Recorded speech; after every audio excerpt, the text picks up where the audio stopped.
कोराळे खुर्दचा सुरेश नामदेव खोमणे ग्रामस्थ।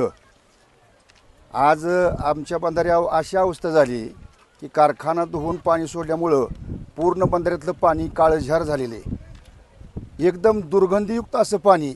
आणि त्या दुर्गंधीमुळं त्या बंधाऱ्यामध्ये असणारी जी जलसंपत्ती आहे, मासे आहेत, ती पूर्ण मासे मरून त्याचा खच झालेला आहे।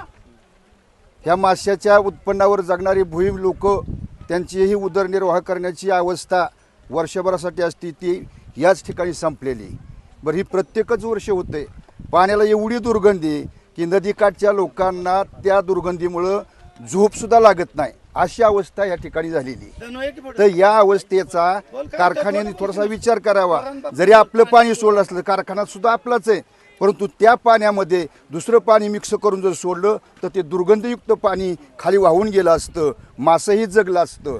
अशी बिकट अवस्था या कोराळे खुर्दच्या बंधाऱ्यावर आज झालेली।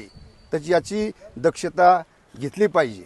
पाणी गुन्हा करते ती, एखादं पोरग दगावलं काय झालं तर कारखाना जोखमदार असणं, कारखान्याने जोखमदार राहो। कारखाना त्यात ही आहे, मग आम्ही विश्वासात आहे, पण कारखान्याने जोखमदार राहो। की कारखाना दरवर्षी पाणी असं सोडतो, दरवर्षी सोडतो। आता जवळजवळ 5-7 वर्ष झालं असं चाललंय कार्यक्रम। मग पाणी जास्त नदीला आल्या सोडावा त्यांनी, पण असं कमी पाणी झालं सोडल्यावर काय होईल, वाटवच होणार ना सगळ्याचं। अहो त्यांनी प्लॅन घेतले चांगलं, 25-30 एकर जमीन घेतली ते बांधाऱ्यात पाणी सोडावं त्यांनी, वरनं गहाण पाणी निघून जाईल तेवढं आमची इच्छा। दुसरं काय नाही ना, ही काय होईल काय नाही, काय केलं का नाही साबळे सरांना बोलवली वरनं बीडचं, ही काय होतं ती बघा।